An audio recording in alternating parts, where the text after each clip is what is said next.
Welcome back at BizBaby. My name is Sergey Patrikiev, and today we will be talking about SEO, or in layman terms, how to promote your website in Google. Without further ado, let's get started.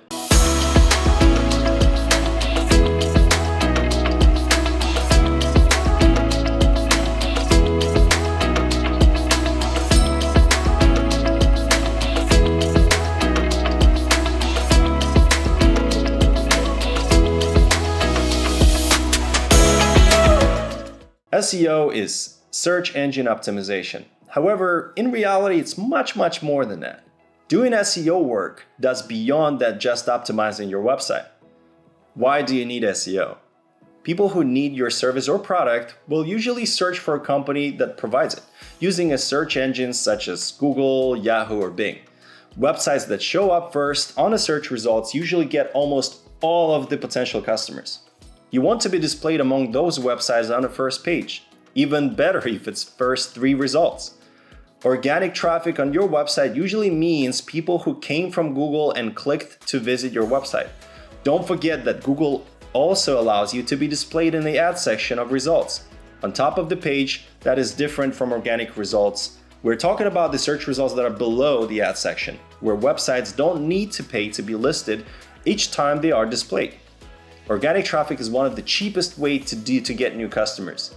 But there is a caveat. It usually takes months, if not years, to build a strong ranking website, and it's not always cheap. SEO is split between 2 parts, on-site and off-site. On-site SEO. It's optimizing your website and its content to better rank by search engines. It includes such aspects as speed of loading, word placements, link placements, amounts of words and pictures per page, website structure, and its readability by Google bots and other practices. Off-site SEO, it's letting everyone to know about your website. World doesn't know about it just because you made it. In order for anyone to know about it, you will need to create a digital crumbs by which people, bots, and other websites find you. It's called links. Submitting your website to Google, to different directories, creating business profiles and pages on different social medias, creating a content and making sure it's posted on different blogs, news outlets, and websites.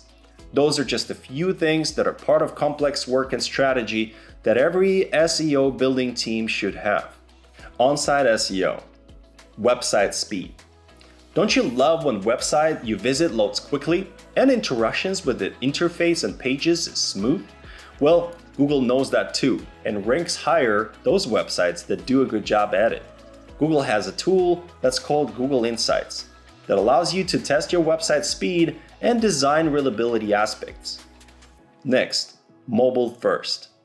Over 60% of online traffic today comes from mobile devices. So modern websites these days are designed as mobile first and desktop second. Means experience on the phone is what design is tailored to, and then optimized to work well on the desktops as well. If your website is not mobile friendly, Google will downrank it significantly in the search results. Google Webmaster or Search Console, that is a crucial tool made by Google for you to manage your website searchability and to check for errors. It's an absolute must for any SEO team to use this. Next is robot files, or robot.txt. It's a file that tells Google where to search and where not to search, and a little bit more than that. The next is sitemap or URL list XML. This file is important so that Google knows all of the website pages that need to be indexed and how. It should be submitted through the Search Console tool that we just talked about. Next is page segmentation. Focus on building pages for each keyword you want to get visitors. For example, if your website has 2 services, laundry and home cleaning, it's best you create a page for each of those services. If you do services in 2 different cities, which is Brooklyn and Queens, then create one for each. Laundry Brooklyn, laundry Queens. Home cleaning Brooklyn, home cleaning Queens. Now imagine that each city has 4 or 5 major areas. It's best to create a separate page for each area for each service. So it's Laundry Brooklyn Area 1, Laundry Brooklyn Area 2, Home Cleaning Queens Area 1, you get the point. In the end, you will have 1 page for all the services, plus 2 pages for separate services per page, then 4 pages for city level, and 20 pages for locality of the services. And in total, we have 25 pages. Many companies go a step further and create a separate page for each zip code. Now, what is important is to create a unique content for each page. Because if you don't, Google will consider them one page and it's a duplicate content, and you will never get the benefits of any of that work. So make sure the content is unique on all of those pages. What this allows you is to accomplish when a customer searches for a laundry service in Queens, that you specifically tailored Laundry for Queens page will show up higher in the search results compared to a regular service page. Next, interlinking pages within the website. You probably think that you will have one menu for all of those 25 pages. Wrong. You will need to interlink all of those new pages between each other with the links embedded within its content. Otherwise, they will have very little power individually. Next is keyword concentration on each page. It's important to give Google enough signal about what you're talking about on each page. For example, pages with laundry service need to have a content that mentions keyword laundry many times. However, probably want to rank higher for other variations for keywords like wash and fold, laundry pickup, laundry delivery, cleaning clothes, and other stuff. You should create and embed those keywords within the content as well, but don't overdo it. Google doesn't like when you overspam the content and looks gamey. Next is meta for keywords, description, and title. To tell Google and visitors more about the website and what this particular page is about, there are additional pointers to do that. Meta tags, description, and title tags each play a significant part to provide a signal that tells Google what to rank this page for. But this was slowly becoming less and less relevant in recent years. However, page title is still one of the most significant signals in keyword ranking, so use it wisely. Next is H tags, B tags, P tags. Of course, your website will have a menu, titles, subtitles, highlights. Each part of content has a significance for Google. Since title words are the most visible and carry the most weight when it comes to ranking your website, H tags, titles, have the biggest weight for Google, so it's important to carefully edit what text you place within it. Biggest signal comes from H1 and H2 tags, since they're biggest size titles. However, they can only be used once per page, so use it carefully. B tag is the highlighted text tag. It fattens the content within it, so Google gives it more weight than regular text. A P tag is a regular text tag.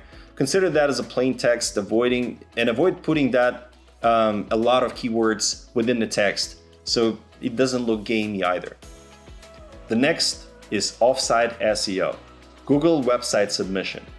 You could and should submit your website to Google for indexing, but most probably will be indexed and discovered by Google sooner or later.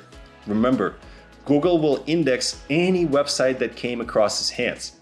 For example, if you use Gmail and decide to email your website address to your friend in private email message, Google will read that information and will index that website without your permission. So be careful. If you ever try to keep your website private, hide it from Google by using robot file or other techniques. Social media, Yelp, Facebook, Instagram, LinkedIn, those websites will also help your SEO if you create profiles for your website on each of those. Share it in other places as well, in as many places as you can. Directories. There are a lot of website directories that are not social media. Each additional free link will help your website SEO. However, avoid doing mass directory registrations. That is considered black hat SEO. And Google might penalize you for doing mass spamming or paid registrations in catalogs or directories. And the next and the most important is link building. Modern link building is considered a technique of building a content and with it link back to the author of content, which is hopefully you. Link building techniques have been evolving over the years. The most effective ways to focus on creating unique content is increasingly becoming more like a PR or really like news rather than a link creation it used to be 5 to 10 years ago.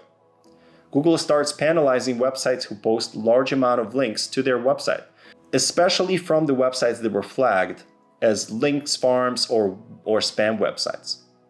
And the last and not the least is SEO Tools. Two of the most useful tools when it comes to SEO are Moz.com and Ahrefs.com. Each of them is kind of expensive and mostly used by mid to large companies as well as SEO companies. Personally, I'm using Ahrefs.com. It comes about $350 a month, but it's totally worth it. If you take SEO game seriously and do a full-time SEO work on your website, this is a game changer. Let's summarize what we have learned about SEO today. There is on-site and off-site SEO. On-site includes website speed and readability, mobile-first design, then Google Webmaster or Search Console, robot files, sitemap or URL list, page segmentation, interlinking pages within the website, keyword concentration on each page, Meta for keywords, descriptions and titles, H tags, B tags, and P tags, of course. Off-site SEO is Google website submission, social media, directories, and of course, link building.